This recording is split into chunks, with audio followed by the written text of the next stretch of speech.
Let's go. Hey, David, thanks for joining us. As a way of getting started, tell us about yourself. Yeah, sure, Brian. Really appreciate you having me. I am the director of sales for an oil field service company currently, and we're just based in the Appalachian Basin. That's Ohio, West Virginia, Pennsylvania.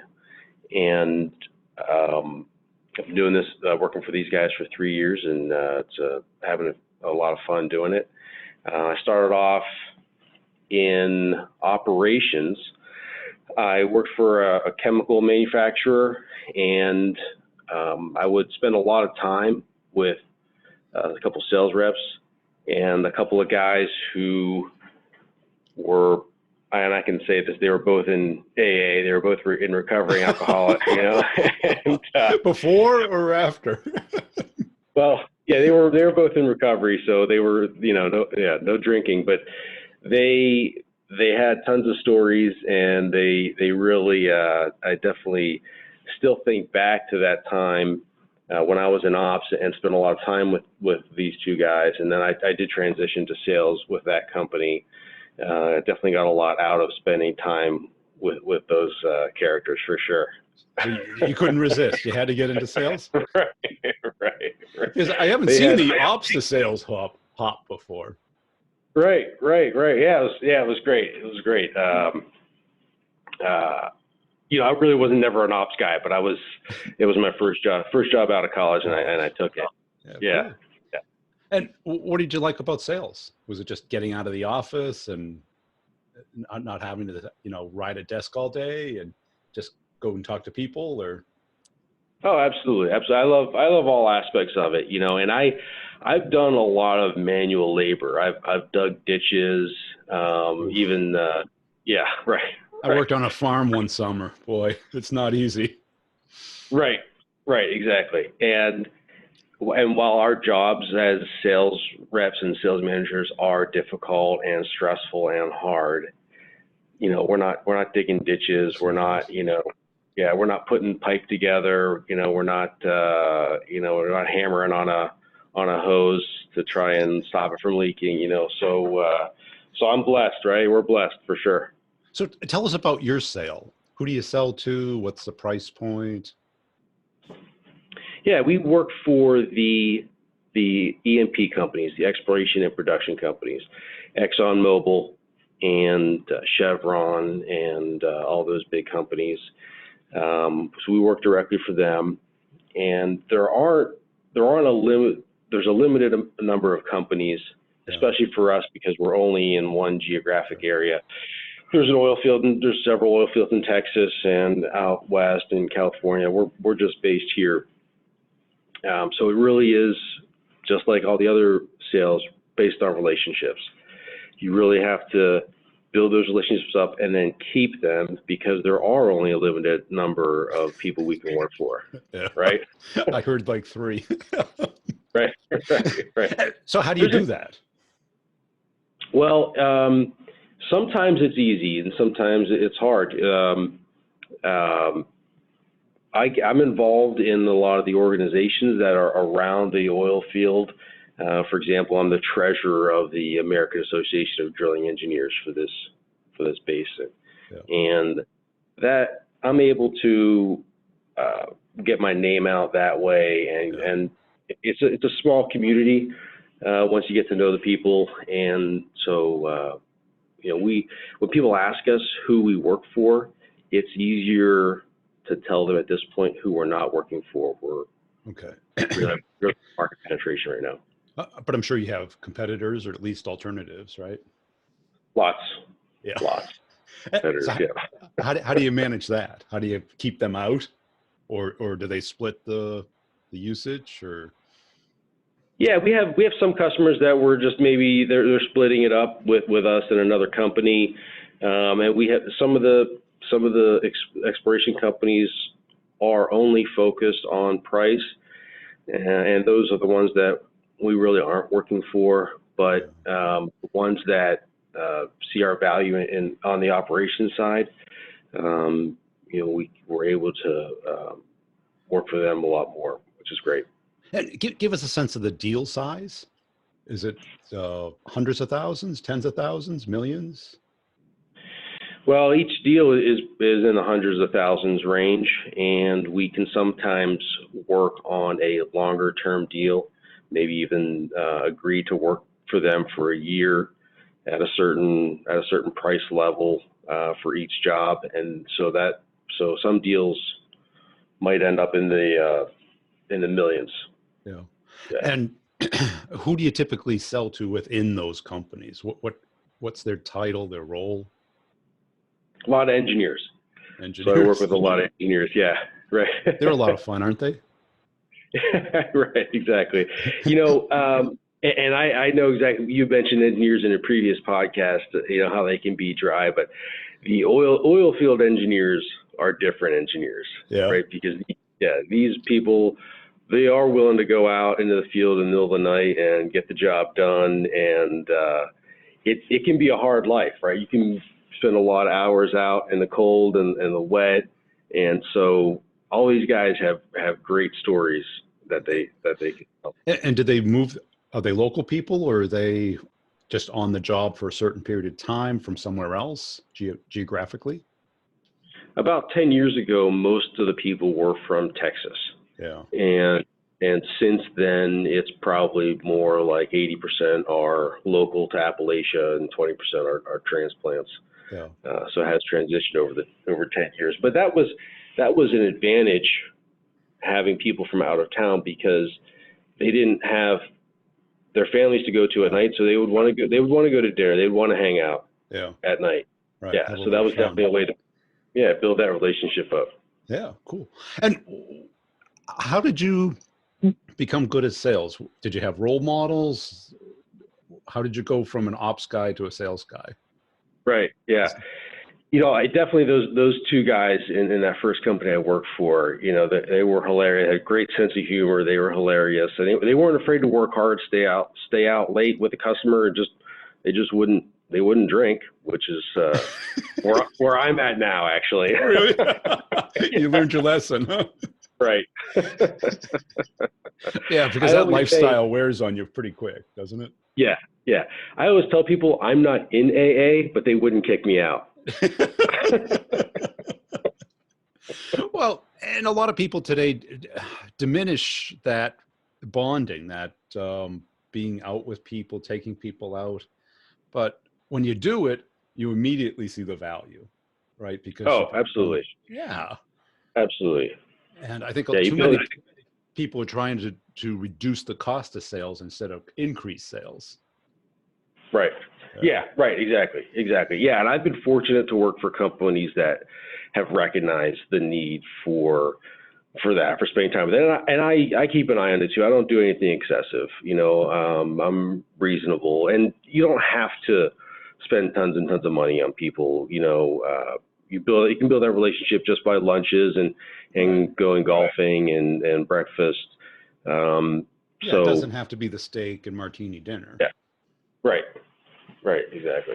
Right. Because you want to get to know them as people instead of just engineers and sales guy. Yeah. And another mentor of mine has said, everybody has a book in them. And I think one of your guests said the same thing. Everybody has had some trials and tribulations. Pretty much everybody I've met that's has some success has been fired at one point or another, right?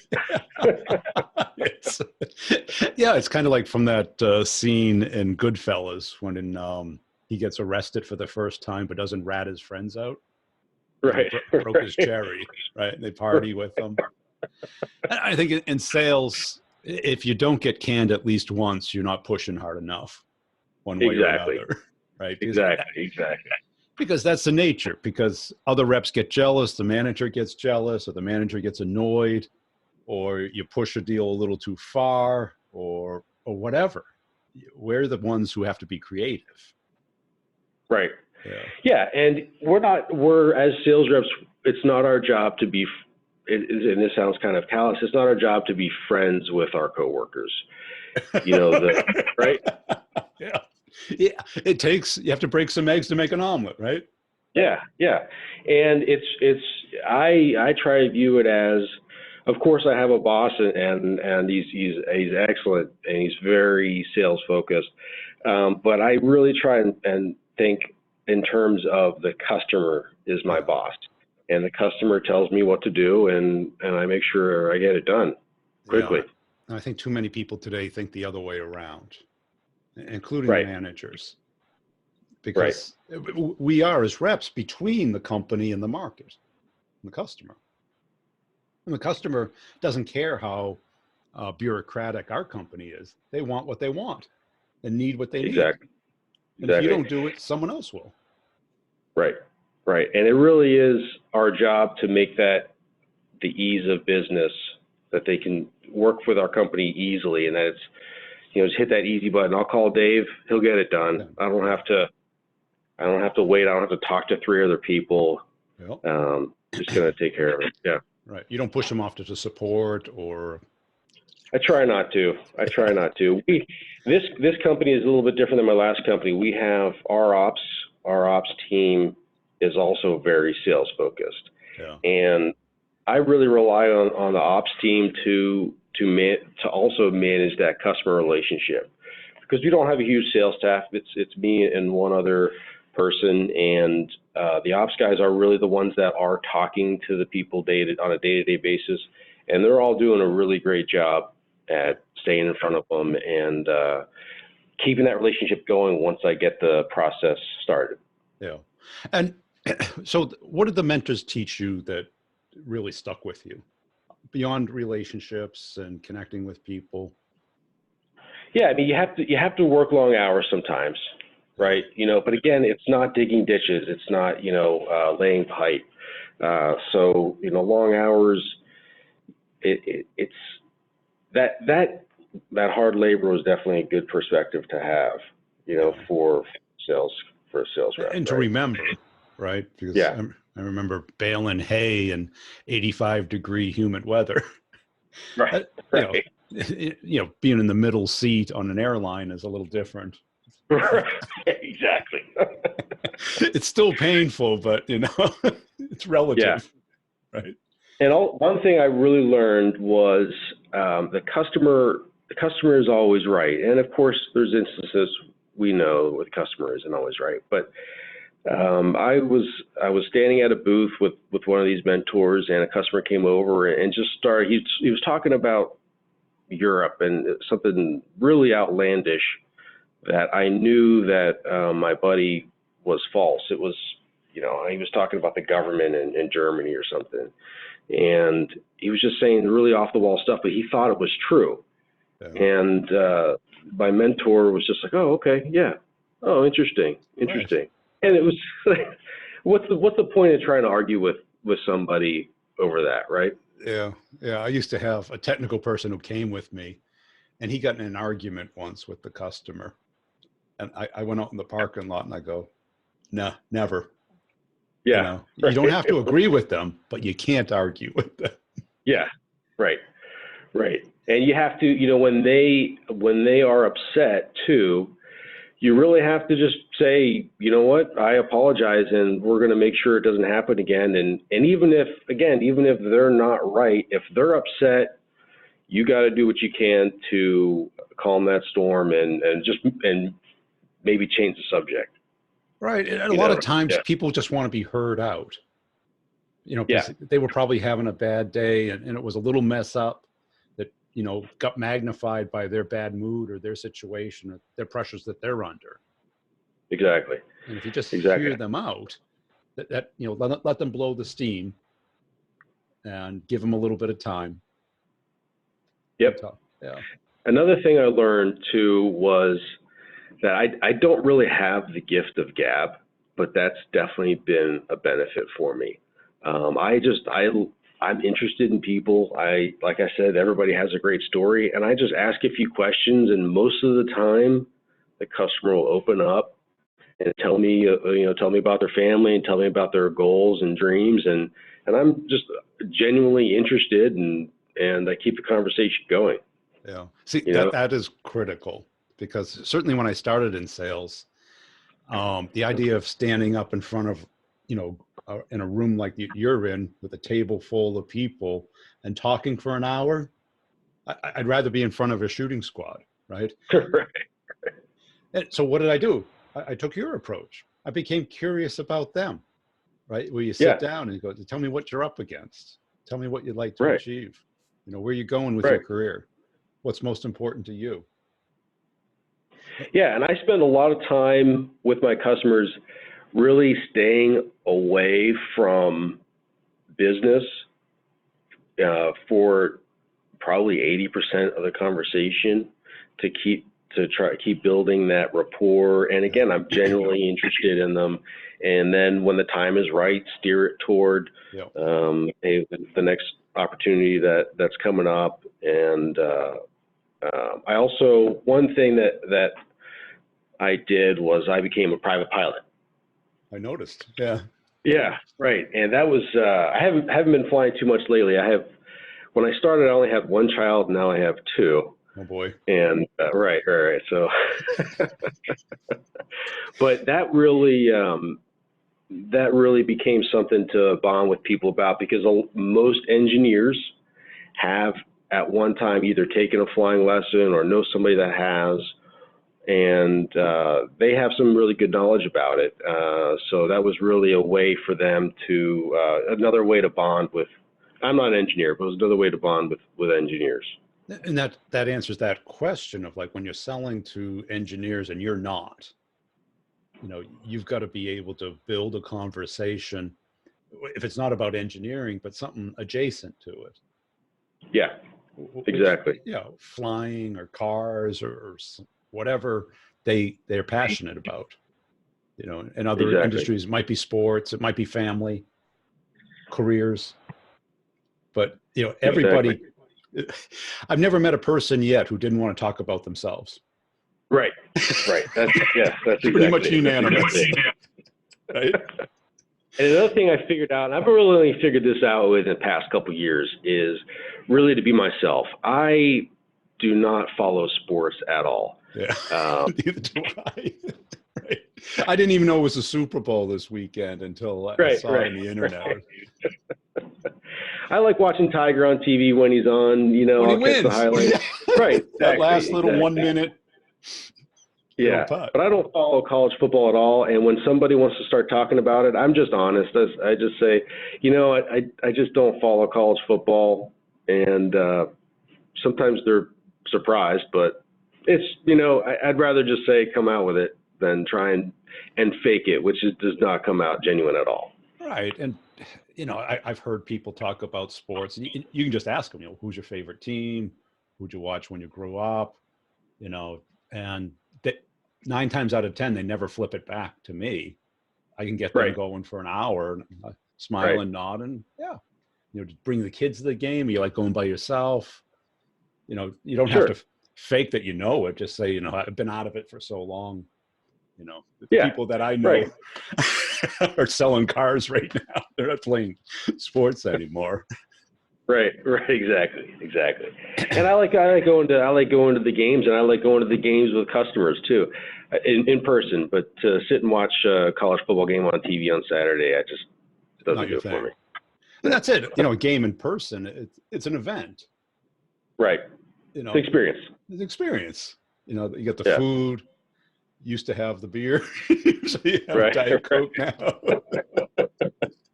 But you know, the music and stuff, and people get emotionally attached to that, and it's an experience together. Yeah. Where do your deals get stuck? You know, we just acquired a customer that I have probably been calling on for maybe 5 or 6 years. We just acquired them, and it was at a point where I thought that I maybe I should just move. They're based in West Virginia, and I'm in Pittsburgh. I was thinking, you know, I think I just need to move my family to that same city, enroll my kids into that school, you know, and because it just seemed like there was no other way to get in with this group. But you have to go outside of who you think the people are. So I say, I say I like to go wide and deep. I like to, any contact at that company is potentially good because they might know somebody who knows somebody. And there are most of our opportunities are on one division with these expiration companies, but we can work with other divisions as well. And sometimes if we can't get in with the main one, we'll start working with the other one, and that will establish us as a partner, as one of their vendors. So that's how I do it. Yeah. And how did you come over the distance? Did you move or did you just commute? I didn't end up having to move, thankfully. But we had some shared experiences. Went to dinner with one of the main players, and he's also a cigar smoker. And I don't drink anymore, but I'm not afraid of smoking a cigar. Yeah. And so we had a good shared experience there, and almost immediately after, an opportunity came up, and it was a bid opportunity, but we bid on it, and we won it. And then shortly after that, another bigger bid came out, and we won that one too. So we've been on a really good streak lately. Yeah. And what do you think differentiates you from other reps? I'm always available, and anybody can reach me at any time. I take the time to listen, and I'm genuine. And when I have a meeting, I try and make sure that I leave a big window there, at least a couple hours, because sometimes it can go on, and I don't want to have to rush off to another meeting when I'm having a good meeting. Yeah. And I'm knowledgeable, of course, but also I involve the ops team even almost from the beginning too. I always feel like it doesn't hurt for them to know even more people at our company, and in fact builds that trust, because they are going to be dealing with the ops people more than they're going to be dealing with me. So that's what my plan has been. What would you have done differently, knowing all the stuff you know today? Because I'm sure that journey was not without its stumbles and stalls. Sure. There, like I said before, I'm not really friends with my coworkers, but there may have been. I love my coworkers now. But previously, maybe I should have played the politics thing a little bit more. Maybe looking back, I don't even know if it would have been worth it. Really? Yeah, because another thing my two early mentors said, sooner or later you're going to get offered a promotion. Whatever you do, don't take it. And their point was being a sales rep is really the best job there is, and usually has the most upside. Yeah. Plus, you don't manage people, and you're a salespreneur, and you have a lot of upside. And when you take that promotion, now you don't really have that upside. Yeah, you might have a higher base. You don't have that upside necessarily, and you're managing. So really, sales reps, just the ground floor sales reps, 9 times out of 10 are the best job in the company. It is, yeah. And how did you? I'm sure you got that offer to move up. Right. I did. And it feeds your ego, right? Oh, now I'm the this, that, or the other thing, right? And sure, I'm gonna get this thing to work my way. And right. I've done it a couple times myself, and it's hard. It's a different job. It's a different world. And it is. I'm a lot like you. You're probably not big into administration and kind of BS meetings that talk about theory and right. So I managed it. We didn't have any CRM here at all, and I managed it, but I designed it so it's as simple as possible, and it has made our lives even easier. We've been able to cut out a lot of Excel files, and we've been able to set it up so that we get automatic reminders, and we don't have to try and when is this bid due? We know all this stuff ahead of time, but I've been able to use it so that it's easier. I've been in situations where when the CRM comes in, things get a lot harder, right? Right. It turns into the job instead of selling. Yeah, And yeah, because exactly. you do need a way to track stuff, whether you Right. do it on a whiteboard, an Excel spreadsheet, or CRM. But the problem becomes when all of a sudden the manager gets a dashboard, that's his window of the world. But that's not Yeah. the world. The Right. world's out Right. there, right? Right. Exactly. Exactly. Hey, this has been a great conversation. Where can people go to follow you and keep track of you and your plane? Yeah, I'm only on LinkedIn. Yeah. David DeGennaro. I work for Keystone Clearwater Solutions. I'm on Insta or Facebook or TikTok. No TikTok yet? No, that's okay though.